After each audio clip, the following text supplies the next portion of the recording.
عثمان بن عفان الله الرالي كان نقضي الضوميه سي الضون كميدو وياري مالين وعود العقد انقاد أبو ذر الغفاري وقي هدو العقد أبو ذر هدو العقد كاقاتنا حربات هاي بكير حر واكو حري أبو ذر مركا مقالة مدينة دبدة دقنا ريب دم الليلة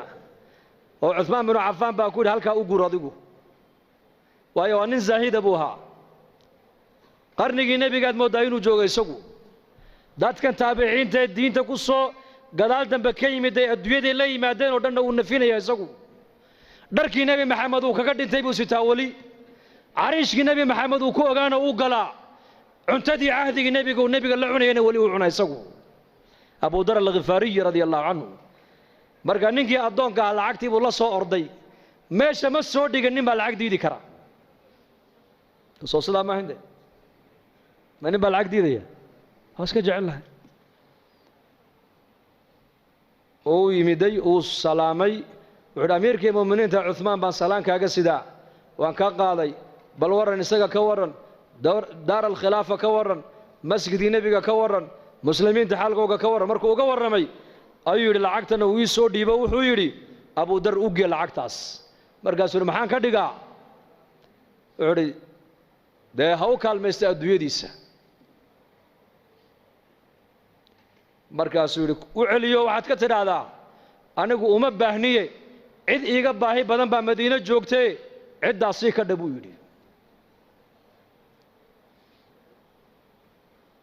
inaga maanta lacag nin diidi kara uu yar yahay maanta zamankan waxay naga dhaadhacsan lacagtu waxbay tartaa iyaga waxa ka dhaadhacsanayd may lacagtu wax ma tarto ka wax taro waa ilaahay baahideeda ilaahay baa ii daboolaya xaajaadkayga ilaahay baa ii quminaya waxaan u baahanahay ilaahay baa ii haya cid kale wax iima hayso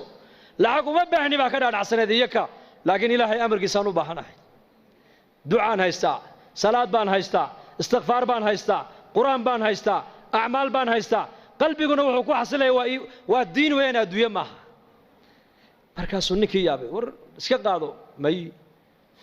u celi markuu arkay inuu ninka lacag uunan u jeedin uu qaadanayn ay runta u sheego wuxuu ku yiri amiirka wuxuu igu yiri hadduu Abu Dar lacagta ka qaato xor baa tahay buu igu yiri ar walaal adoonnimada han ka baxe xoreeyo lacagtan iga qaado buu ka yiri markaasuu ka qaadan maayo waxaad doonto akhri markaasuu origa qaado oo ina xariiso maxaa kuugu naxariistaa haddaad lacagta iga qaadato waan xoroobay buu ka yidhi wuxuu ku yidhi Abu Dar dhegayso hadalku ku yidhi eeg haddaad adigu qaadashada lacagta aan kaa qaaday aad ku xoroobayso anna addoon baan ku noqonayaa buu yidhi marka halka adoo aad ka baxday inaan anu galo ma jecli buu ka yidhi anu addoon xor aan ahay buu xor bas yaabay ninkii lacagta isagoo wada Usmaan u keenay wuxuu waad ogeyd markaad igu lahayd hadduu lacagta ka qaato xor baa tahay waad ogeyd ninkan inuu yahay nin aakhiro nin adduunyo u jeeda maaha Abu Dar al-Ghifari lacagta daliil mayno ha shaqaysan qofka muslimka lama leh laakiin adduunyada gacanta ku hayso diintaadii aakhiradaadana qalbigaaga ku hayso maanta adduunyadii iyada maanta adduunyadii nafuushay saxaabadu adduunyada sida faraska loo fuulo ayay u fuushanayeen iyagu adduunyada iyaga fuushana innakana maanta adduunyadii bay nafuushay maanta waa ka tukan kari laanahay diintii baan ka baran kari laanahay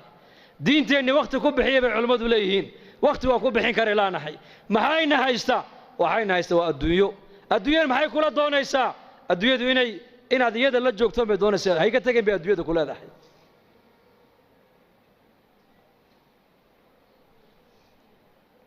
lamana nacaya adduunyada ka shaqaysan laguma leh ka shaqayso xalaal mirad noqo laakiin waxaad ogaataa adduunyadani waa balaaq aakhira ku gaadh mooyaane iyada ha ka dhigan hadafkaagii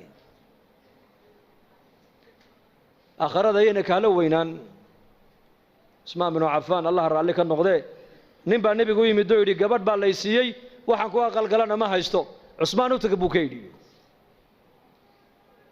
markaa buu yimid Usmaan bin Affan wuxuu arkay Usmaano khaadimkiisa ku haysta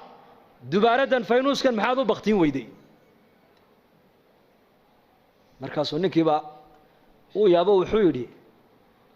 ninka khaadimkiisii ku haysta faynuuska maxaad u damin weyday may kula tahay inuu adiga lacagtii aad gogol iyo dhar iyo weelal islaanta caawa aad caroosadda aad ugu iibin lahayd inaad ka heli ilama abuu yidhi iska kacay cismaan baa ninka u yeeray war kaale xaggeed u socotaa wallaahi dee waxaan u socdayba war kale ahayd war kale aan meesha ka socday buu yidhi markaas maxaad aragtayoo maxaad u socoto dee nebiga ii ka soo diray buu yidhi sal alla alay slam oo yidhi cusmaan u tago waxaad ku tidhaahdaa waxuu nebi maxamed ku amray wixii caawa aan carooska iyo reerkayga aan ku aqalgelin lahaa hadday gogol tahay hadday dhar tahay hadday biil tahay hadday weelal tahay cusmaan ka qaad buu nebigu igu yidhi dee maxaad u kacday bood igu sheegi weyday dee waxaan arkayaa ninkaaga faynuus ku dagaalamaya wax bixinaya buu yidhi faynuus baad ku dagaalamaysaa ood ku haysataa khaadimkaagiiya wuxuu yidhi dhegaysa buu ka yidhi faynuuska halkaa iska shidmaayey shaqo adduunya iyo shaqo aakhira midna laguma hayn laakiin tan adiga ku siinaayo waa tii halkii loogu talagalay ku baxday hoo qaada buu ka yidhi kiish lacagu u dhiibay israafka iska ilaalinayeen xoolahooga meeshay ilaahay ugu talagalay ku bixinayeen meesha ilaahay u diidayna xoolahooga way ka ilaalinayeen innagana caroos baa lagu leeyahay $30,000 bay ku bixiyeen caroos